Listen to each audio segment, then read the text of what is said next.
sawi. Right, murise vanasa. Ko munje murise. Right, amene mimi. Mushe ko matifunga.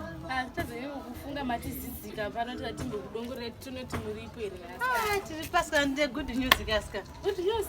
Ene aska natibatiseka. Konda piwa kama mari mkanda. Abe mwana ngaiwa. Makoro koto ne askana. Imbori mariko. 10,000. Hede. Makoro koto askana. Mukati kufara ikoko. Kufara askana. Ingazve. Miko inini askana. Askana. Kutoita kuti makasimata so.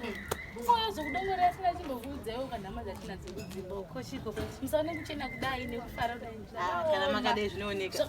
Nongoona kamuchikota pamwe zvakanaka. Azvina kunaka kumba. Baba kongo akamiswa basi. Ko zvarini? Imi zvakandiomera kana dema mbondikweretisa chiro kashoma zvako pamanyenya mukaindina yacho.